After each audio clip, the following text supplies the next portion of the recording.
management for cyber. Sorry, just got a thing saying it's being recorded. My new role at Peraton, which I started 2 weeks ago, is Capture Management Director in Cyber Mission Sector. So really excited about that. This information I have up here, contact info, is my personal info. Feel free to contact me if you want to, and I'll show it again at the end just for reference. So let's jump right into it. You do a proposal, and most of this is aimed at the government primarily, and much of it's aimed at Department of Defense. So you submit a proposal per your win strategy. And I have an arrow saying you spend a lot of time developing win themes. You have meetings about win themes. You have reviews on your win themes. Everyone's happy. You have discriminators you've worked out, a bunch of other stuff, technical approach and stuff, and you have your price. But what's evaluated and scored by an evaluator for Section M or some similar evaluation criteria in your request for proposal or whatever you're responding to is strengths and significant strengths, weaknesses and significant weaknesses, deficiencies, risks, and your price.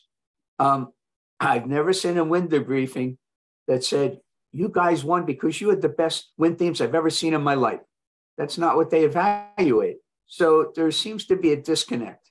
You're submitting win themes and the customer evaluators evaluating strengths. So I want to draw a connection between those two and address that. So proposal evaluator, what does that person do or that group of people do? They have a score sheet they have to complete.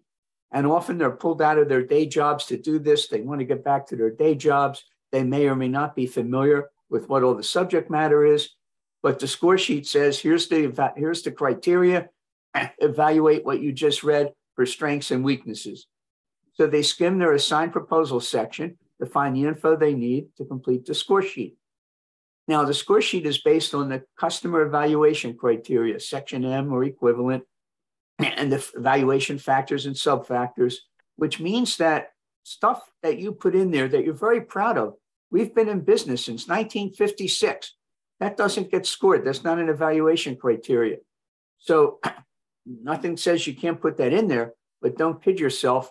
You're wasting, if it's page limited, you're wasting real estate on stuff that's not going to get evaluated. And per the FAR, Federal Acquisition Regulations, evaluators must score based on observed against the criteria on observed strengths, weaknesses, deficiencies, and risks. So that's kind of the playing field most of us are operating within. So just some terminology, because everyone throws these terms around. Nothing sacred about these definitions. I just put them up so we have a basis to talk about them without wondering what does he mean by this or that. Win strategy is the specific things you need to do to win the proposal. For example, you may decide you need a strategic hire, such as a key program manager with credentials. That's all part of your win strategy. You might have to establish a cleared facility near the customer site because you think the RFP is going to say you have to be within 50 miles of the customer site. You might need a strategic teammate. There's a lot of strategy stuff you do. Then you develop your win themes, the specific capabilities and benefits that you state in your proposal to try and convince the evaluator or customer that you should win. Now, I made up a term, and I'm sure this will evolve into, and it is evolving into a different term, but I called it super compelling win themes. Lofeld does some courses now on it, and they call it strength-based winning. But these are comprehensive and compelling win themes. I call them win themes on steroids that the evaluator can easily transition to strengths. Just a caution, you can't write in your proposal, here are my strengths. It's a little insulting, and the ones I've seen that try to do that kind of miss the boat, and they're not strengths at all, some of them. And then discriminators. So you're doing this and you're preparing for the proposal. There's discriminators or specific capabilities and benefits that you state in your proposal that no other competitors have or most don't have. Keep going with terminology for a minute. Section M or equivalent are the evaluation factors for award that are included in a request for proposal or equivalent, might be a request for quote, whatever, that contains the evaluation criteria for the proposal and the relative importance of all the factors. Strength is a statement of specific capabilities and benefits that exceed a requirement in a way that's beneficial to the customer and increases the likelihood of successful contract performance. It could be reducing risk. It could be some extra feature they think is wonderful. Significant strengths is even better than a strength, same type of stuff. Then finally, weakness, a flaw that increases the risk of unsuccessful proposal performance, but you have a chance maybe to address it. Significant weakness is the worst one of those. Deficiency is a material failure of a proposal to meet a government requirement, or a combination of significant weaknesses that increase the risk to the point that we think, the customer thinks, it'll be unsuccessful for you to perform if you win. That's not good to get in your evaluation. And finally, risk is the potential for unsuccessful contract performance. Weaknesses and deficiencies always increase risk to some degree. And I just want to add, you never have zero risk, even if you're the incumbent.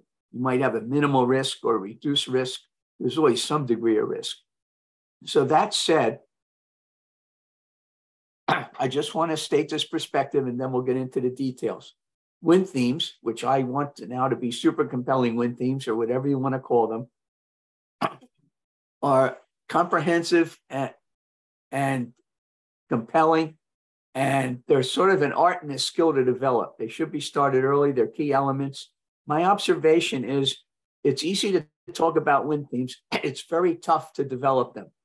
Half the ones I see are pretty bad. They're crappy. That's a technical word I use. So you're not going to end up with a great strength statement if your win themes are bad in the first place. I'm going to address developing win themes a little bit because it's an issue I see over and over again. Sort of like being functionally illiterate. You tell your team, all right, develop some win themes. We'll have a meeting tomorrow at 10. Well, it takes a little bit more thought process than that to do good ones. That's my point. Strengths, we already talked about that. They're critical to winning. And super compelling win themes are essentially win themes on steroids, my words, and they're essentially strengths or easily made into strengths by the evaluator. An emergency industry best practice, we are moving towards developing and communicating strengths versus win themes in our proposals. And just as a summary, you do this as a capture manager, you're developing super compelling win themes or strengths, but at some point you're going to hand this over to proposals, and I call it a blue baton.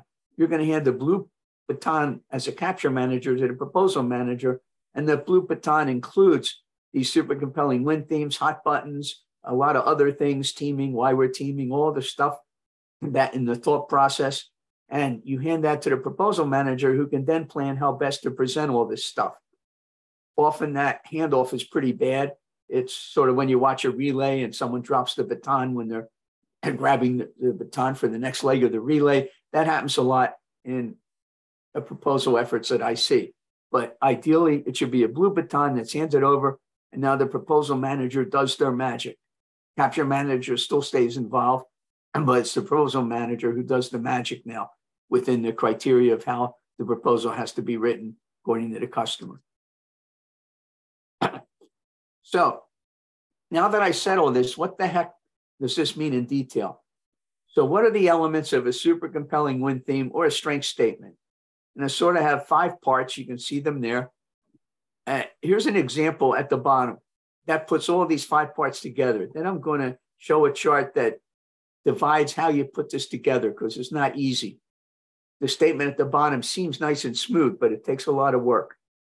So Pax River Naval Air Station, which is in Maryland, achieves a decreased risk of transition disruption with our proven transition incumbent capture plan that reduces the 45. I'm sorry, I can't read the chart there because it's blocked my. Okay, it reduces the transition time by 50% while capturing a large number of qualified incumbents, as we've demonstrated in our last 8 transactions.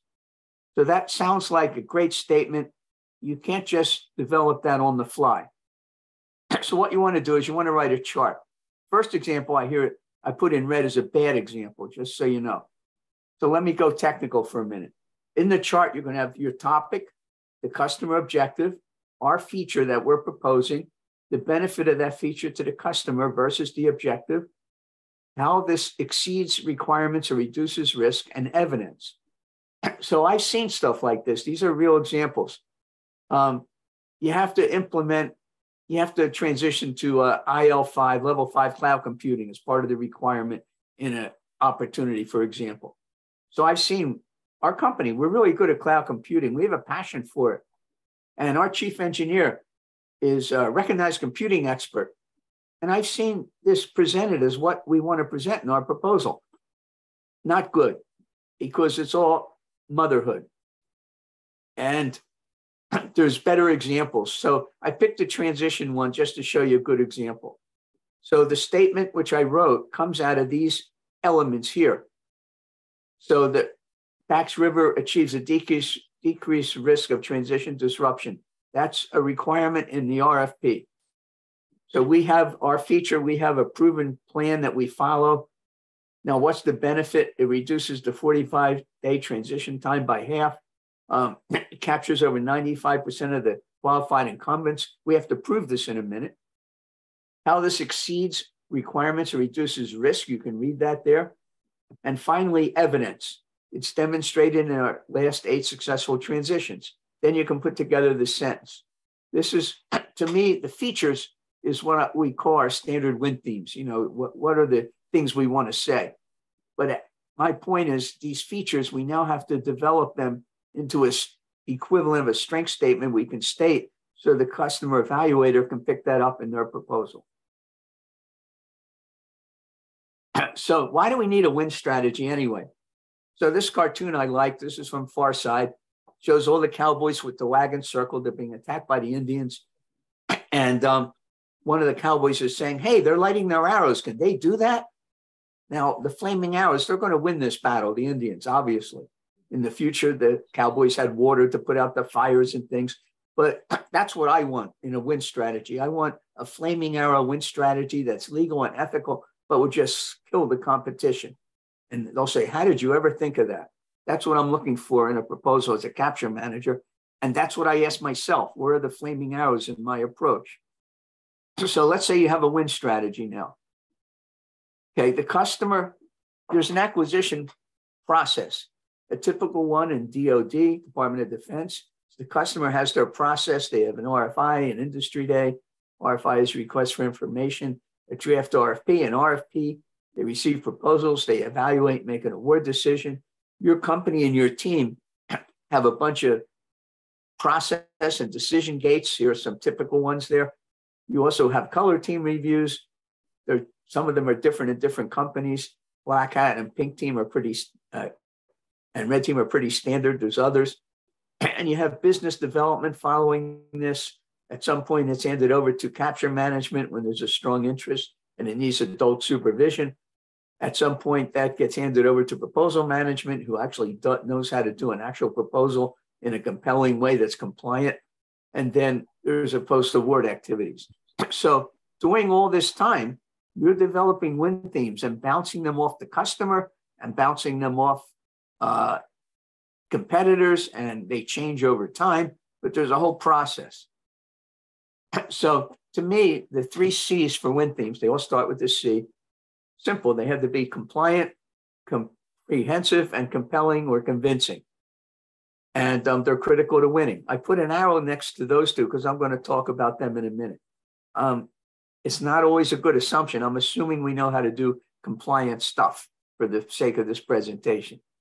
But the other 2 I want to talk about in some detail. So I like this cartoon. Obviously, it's Dilbert. I call it articulating win themes on the fly, which is what you don't want to do, although I've seen it done. This is a really good example. So the boss walks by and he sees Dilbert in a meeting. Hey, it's a customer. Barges in, you're in luck. Our next version is every feature you ever want. Customer says it does. I was ready to buy your current version, but I guess I'll wait. So the boss turns to Dilbert. When will our new version be ready? He says in a year. So the boss says the new version will leapfrog our competition. The customer says leapfrog. That implies they have a better product right now. The boss loses his cool. buy our product, you stinking pile of crud. Then he turns to Dilbert, I have to run. Try not to blow the sale. Just a perfect example of doing things on the fly, and they don't work out because they haven't been thought through or played over with the customer in advance. Okay, in win themes. Now, doesn't even get to super compelling win themes, just basic win themes. I see a lot of issues over and over again. They're not developed early enough.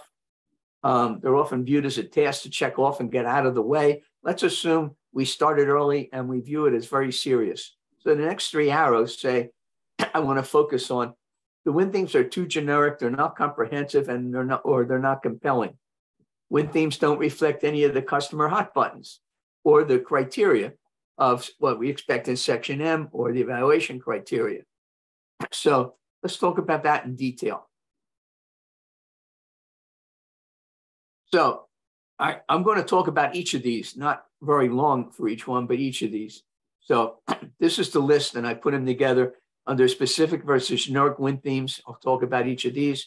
Comprehensive, I'll talk about these two, and then compelling. And the idea of all of this is, in the end, the arrow there is the evaluator can record and score a strength or significant strength from each or most of the win themes. That's the whole point. So specific company team win themes versus company generic win themes. It's real easy. You have a presentation tomorrow. You've been told, put together some win themes. Well, we have generic win themes. Our company's been in business for umpteen years. Number is not important, but it seems to be the person putting together the win themes. Whether it's 12 years or 14 years, doesn't make any difference to the customer. But anyway, and we do this stuff and we're really good, and all the generic stuff, nothing to do with the specific request for proposal. Opportunity-specific win themes are unique to your company and your team and are specifically created for this opportunity.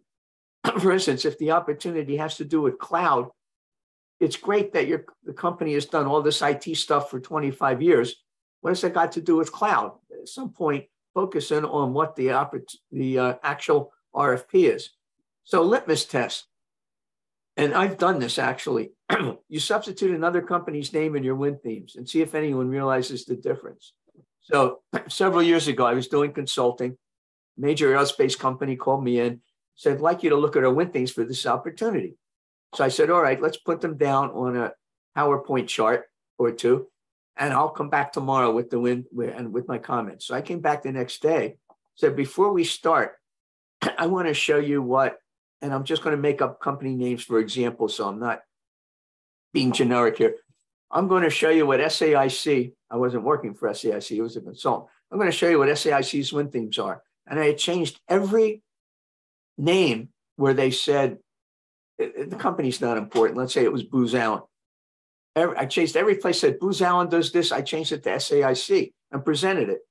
And I showed it. The reaction was, oh my God, these are really scary win themes. They're really powerful.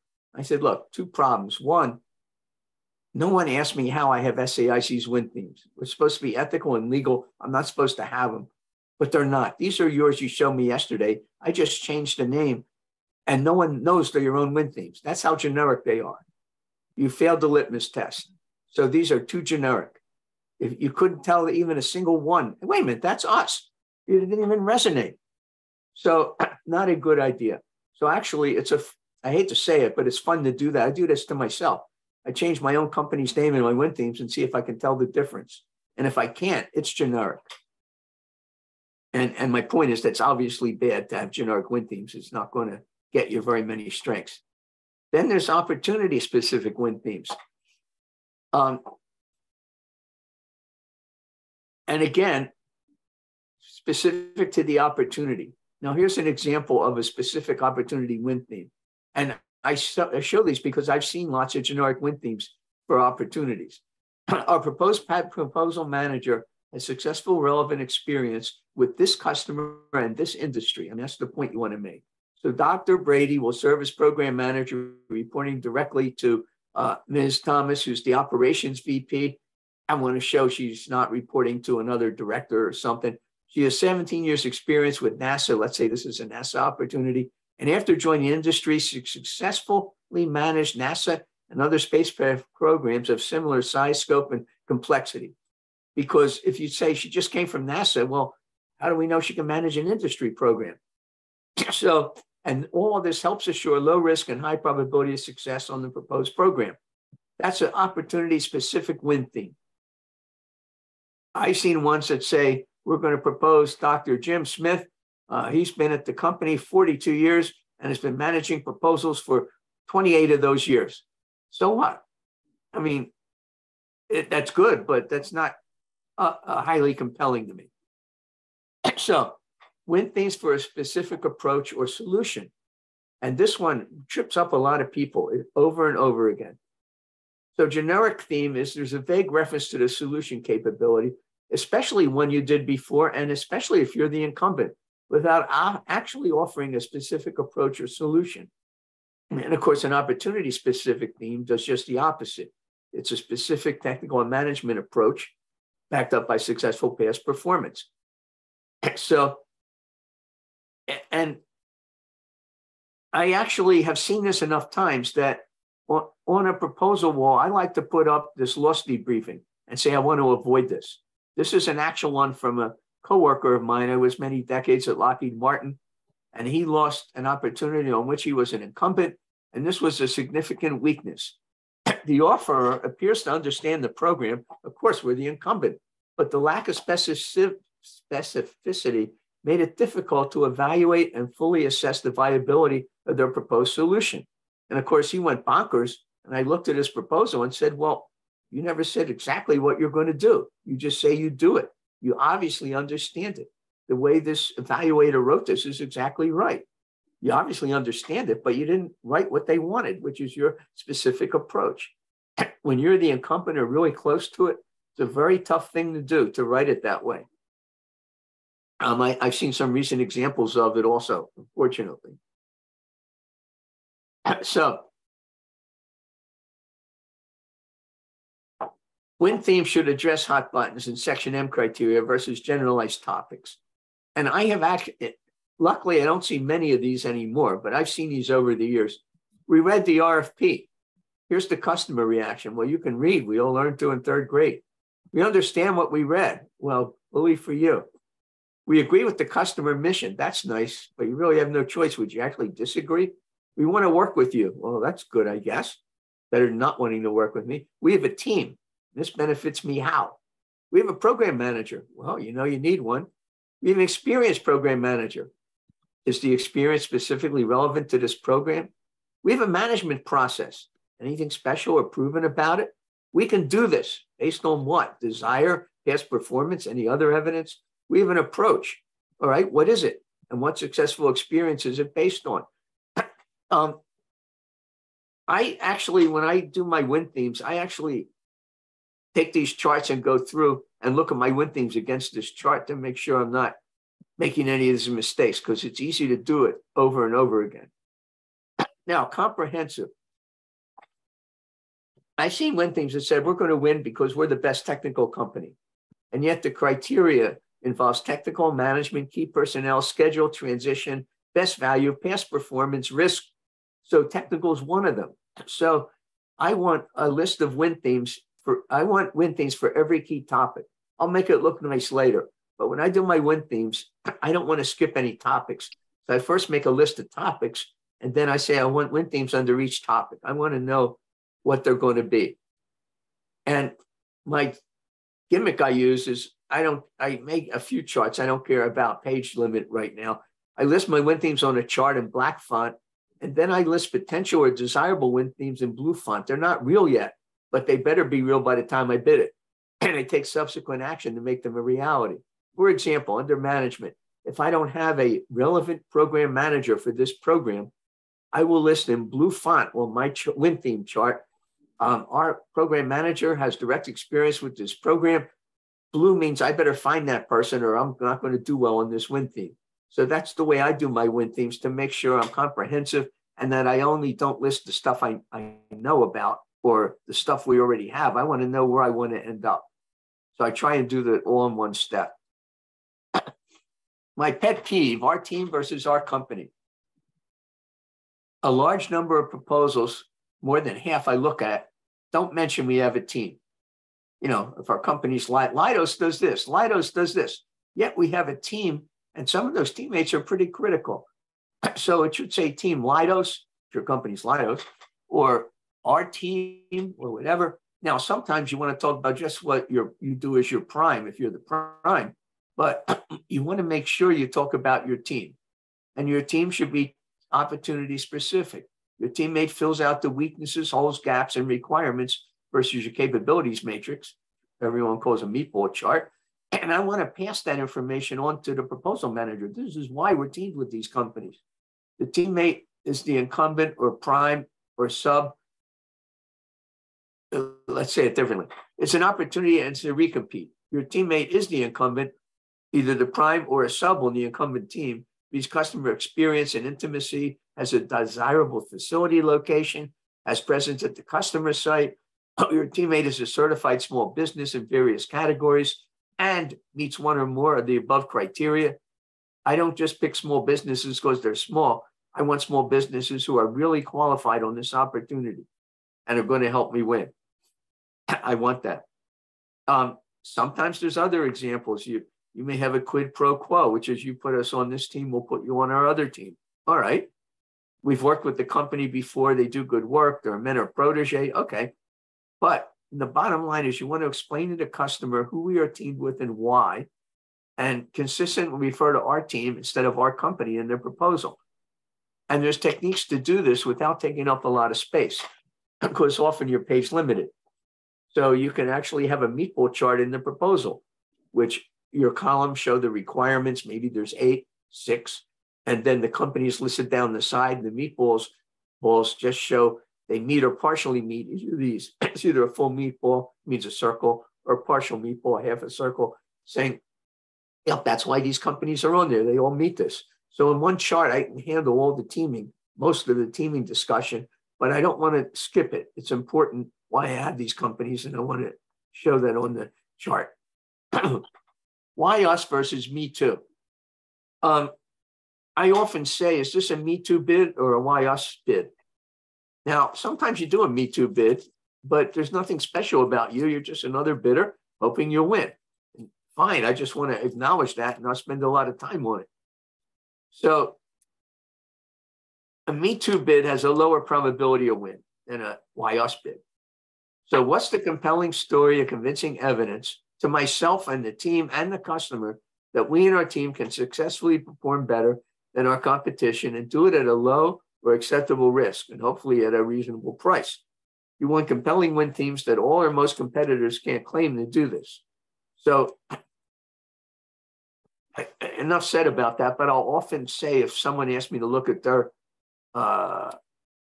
capture effort to date, I'll say, is this a me too bid or a why us bid? And they'll be a little astonished by the question. I'll say, because I want to know what to look for. It's a me too bid. I'm not going to look for very much except compliance. If it's why us, I want compelling stuff.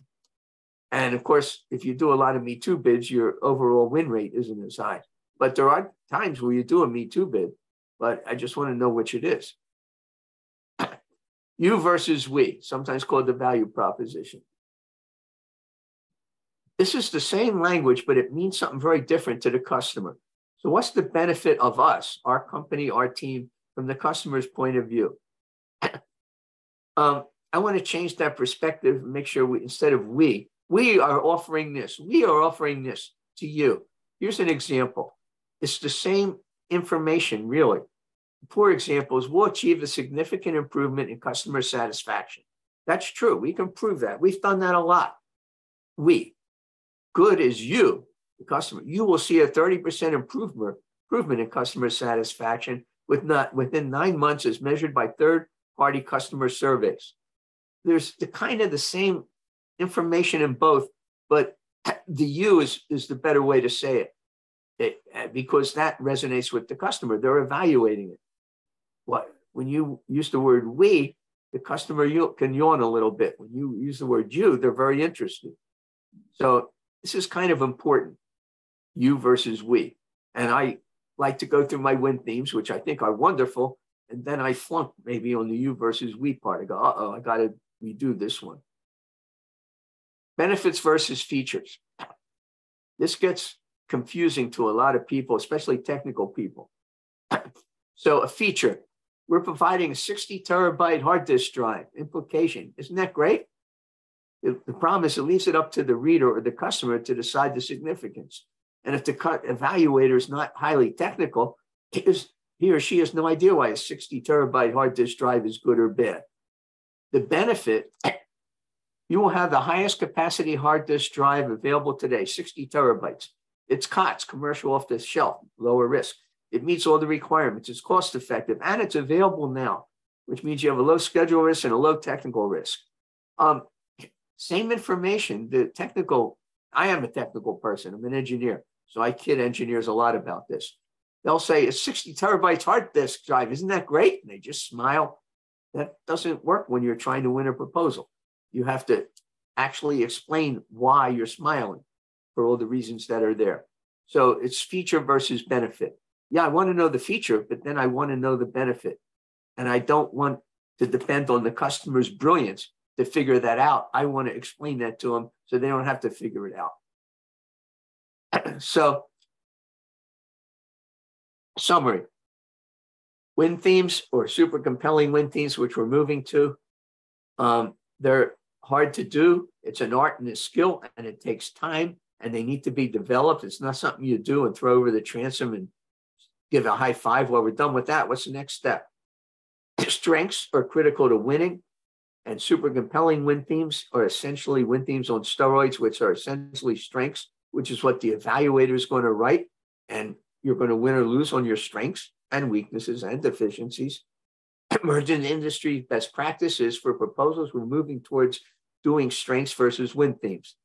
We're not calling them strengths, but the strength-based stuff that allows the evaluator to say that's a strength. So summary, if you're going to have super compelling win themes or strengths, you're going to hand a blue baton from the capture manager to the proposal manager, who's then going to best plan how to present them. And as a team, you're going to work that. So I know I rushed through this. I took only 35 minutes, so I'll allow time and comments and anything else you want to talk about now. Absolutely. Bruce, thank you very much for a really compelling proposal.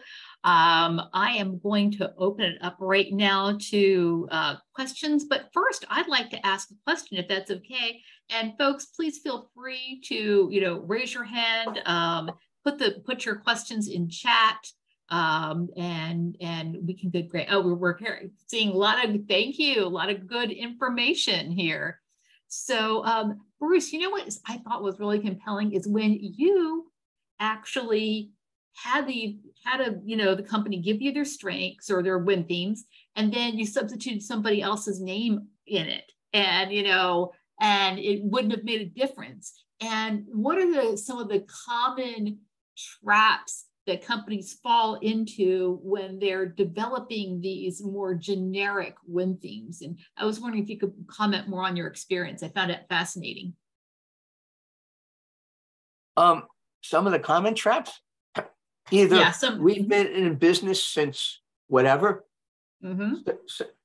And I've seen this in executive summaries, especially before all these mergers happened recently, Company X, Big Airbus, Boeing, they've done acquisitions, but they haven't changed them. Boeing has been in business since 1902, whatever. Well, my reaction when I read that as a customer is, geez, and you're still not mastering this stuff. You think you'd be further along if you've done it since 1902. But the point is, we've been in business since year XYZ. So what? Because the next company says we've been in business since 1962. Next company you're reading. We've been in business since 1984. Next company, we've been in business since 1976. You don't know what to make of it. It's true, and you're very proud of it, and you've been making money since then. But the implication, you're expecting the customer to realize the benefit of that. You almost want to say, because we've been in business since 1976, you benefit as follows.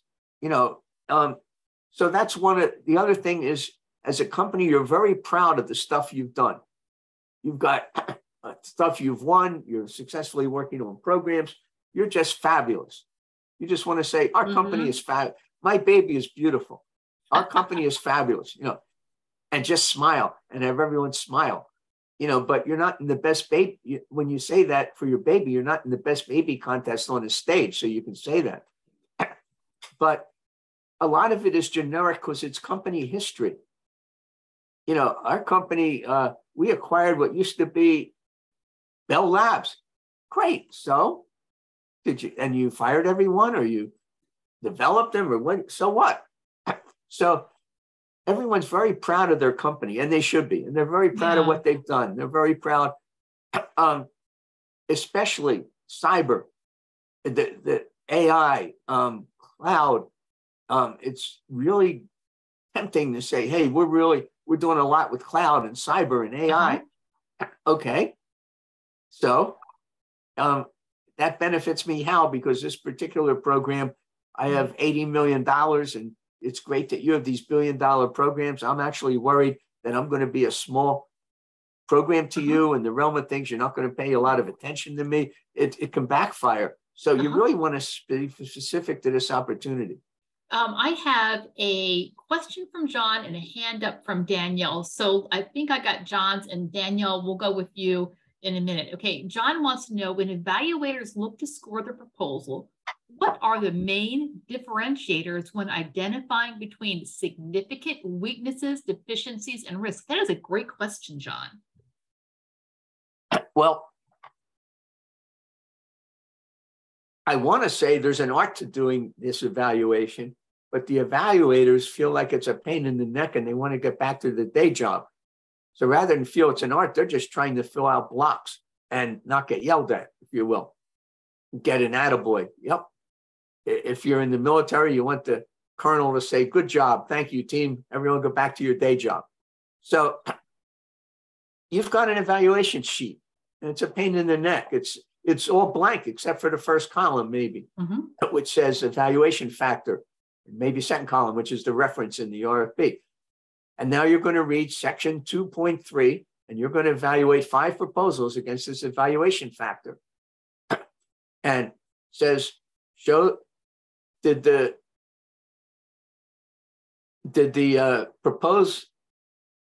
bidder show tremendous insight and understanding and have a clear path for how they want to do this, and there's three rows. First is clear understanding, next is clear plan, next is detailed plan, and you read it. And they obviously have a clear understanding. Yep, it's a strength.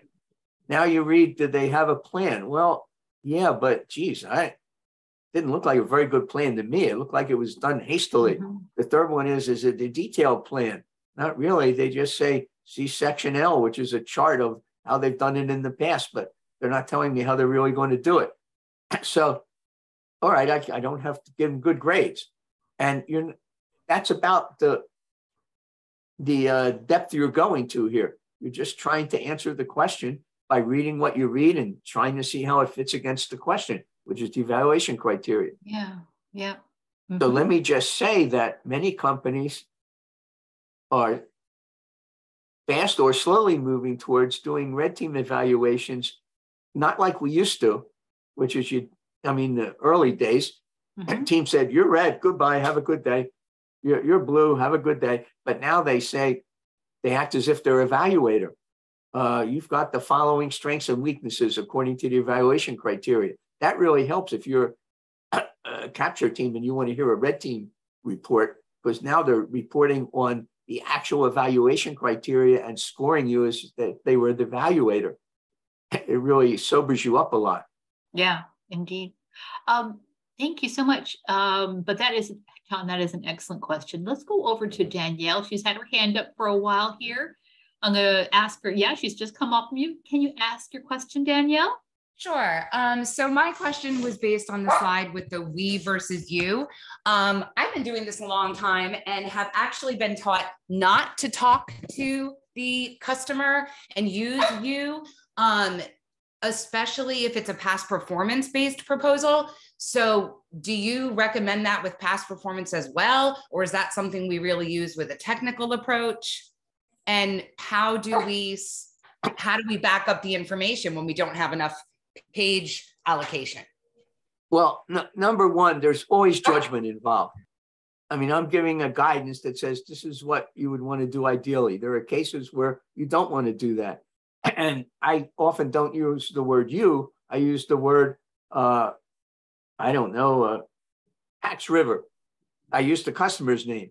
Pax River, such and such division will benefit. So I don't maybe use the word you, but I'm using the customer's name. So there's always a judgment there. If I'm showing a past performance, there's no you or we, and there's a we in past performance. There's no you, except that you want to imply the you. In other words, you want to show its similar size, scope, and magnitude to the current effort. You can say that, which will benefit, whether Air Force, whatever division. That's all you need to say. But yeah, there are times you don't want to do it. But if someone said, my management says never use the word you, never use the word customer, just we, it's good enough. I love that because I'm going to kill you in the competitive battle space there. But no, it's a good question. You don't always do it. You don't do stuff blindly. The point of this is to be aware of this and then use your best judgment as to how you want to adapt it. But when I say the word you, often I'll use the customer's specific division or unit rather than the word you. Thanks, Danielle. I hope that answered your question. I have two more questions here, and then we'll go on to the drawing, okay? If you could answer these kind of briefly, because we're running out of time here, Bruce. So first one is from Catherine. Do you have any thoughts on how to leverage lessons learned as the incumbent, which technically should be a differentiator? That walks a fine line on reminding the client on your bad, not great day on the job. So any thoughts for Catherine? And then we have one. Wait, I'm not sure. Can you repeat that question again, please? Absolutely, absolutely. Do you have any thoughts on how to leverage lessons learned as the incumbent? Which should technically, and then kind of like in Friends, which should technically be a differentiator that walks a fine line on. Yeah, okay, go ahead. Okay. Number one, if I'm the incumbent and the technical people or program people tell me, look, we're having this problem, we want to propose this differently, my first reaction is, you just explained why we're going to lose. Because why haven't we addressed this already?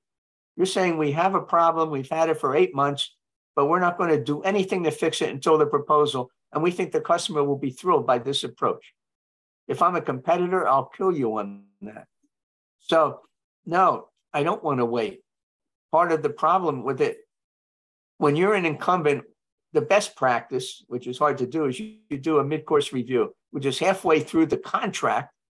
You do an outside evaluator comes in, and with the help of the capture team and the program team, and with the customer's permission, interviews the customer anonymously, says, how are they doing? What are they not doing that you thought they were going to do based on their proposal? Where do you see problems? And you have a chance to address and fix it before the RFP ever comes out. That's the best practice. Assuming you're near the end. I mean, I had one case where the customer obviously, and they were going to put in the RFP, an extra new feature or step. So I actually got a company and put them on the team now to start doing that. I thought, why am I waiting for the RFP? And I got told, well, that's not part of the contract. We can't get paid for it. I said, I'll pay for it out of B&P. I mean, it's just 2 people from this company. I want them on now. So in the proposal, we could say, I said, we anticipate customer issues and address them before they ever become an issue. Here's an example. We put this company on without charging them at our own cost, without charging the customer. Now they're part of the proposal. So again, I don't mean to belabor it, but yes, you don't want to get in a trap where it's the last minute and you suddenly realize you got to change stuff you're doing. Customer is going to say, why didn't you propose changing it on the contract? So yes, even if it's 3 months left to go, you can change it now on your actual contract and start addressing it. Bruce, I have one fun, quick question for you from Suraj. How many win themes ideally should be in an exclusive summary and in a proposal? It depends on the evaluation criteria. If there's 7 evaluation criteria, I want at least one win theme, maybe more, addressing each of those, because I need to win each of those. They're each going to be evaluated separately. If there's 2 evaluation criteria, and sometimes there are, I don't need to overdo the win themes because they're only going to get evaluated against those evaluation criteria. So, however, I like to go overboard. So if there were 2 evaluation criteria, I really want 4 or 5 win themes for each. I'd like to get 4 strengths for each one against the competitors, 2 strengths for each one. And I did that once. I probably broke a record with the number of strengths in one area. And I thought, yes, it was probably overkill. I did it on purpose, but it was one of these things where they were gathering up a whole bunch of small programs and making one giant program. So there were a lot of pseudo incumbents, if you will, including us. And I just wanted to make sure we nailed everything. So I said, let's not be shy on win themes. And it just, I mean, you know, the number was mind boggling, the number of win themes in one of the sections. I gave a high 5 on that, even though there were a couple of people aghast at that. But the answer is 1 or more win themes for every of the evaluation criteria. And I'd like to do 2 or 3 for each evaluation criteria as a minimum. Thank you, Bruce. That's an excellent answer. I would have given the same one myself, as well as many other people on this call. Bruce, this has been an excellent presentation. Thank you so much. But right now we have, and I'd like you to invite you to participate in this too, Bruce. We're going to give out 2 free tickets to the next APMP Business Development and Capture Conference. This is a virtual conference. So anybody, you know, anywhere, we have quite a few people, international people, can participate in this because it's for everyone all around the world. So I have a trivia question for you. Okay, I'm going to put it in the chat. I'm also going to say it to you right now. We are the Chesapeake chapter, which is a large body of water. Can you name an island located in the Chesapeake Bay? And we're going to give 2 tickets to, okay, no, oh, wait a minute. Someone said, okay, so I think Fisherman's Island. I'm not familiar with that one, but I'll see. Okay, so I know Sherry said Tillman Island. I'll take that one. I don't think St. Michael's is an island. And Imani said Kent Island. So Fisherman's Island. Okay, I've never heard of that one. Is Sherry on? Let me see. Anybody else better than me? I've never heard of that one before, but it could be. Okay. Is it on my list? No, I'm sorry. It's not on my list here. This is Wiki. So Sherry, Tillman, and Imani Kent. Yay! So if you guys stay on the line and give me your email addresses, Sherry and Imani, I will make sure that you get a free ticket to the Bid and Capture Conference. I'd like to thank everybody for coming today and everyone for participating, and Bruce most especially, an excellent speaker. Thank you so much, everybody. And stay tuned for our next event of Chesapeake Chapter, which is an in-person meeting at Victoria's Gastropub on Wednesday, November 16th at 6 p.m. And you'll be getting details in the mail. Thank you once again and have a great day. So Sherry and Imani, if you could stay on, that would be great. I need to get your emails. Hey, Bruce. Bye. As soon as I find the leave button, oh, here it is. It's called end. It's at the very end. Okay. So Sherry and Imani could stay on. I just want to make sure I have your email so I can sign you up for the conference. Okay, thank you, Brenda. Okay, so Imani, who should I register that to? Yeah, you can use my my work email. It's my first name, Imani dot, and then my last name, Panton, Panton, at SAIC.com. That's easy. Okay, well, thank you so much for coming today, and I hope you enjoy the conference.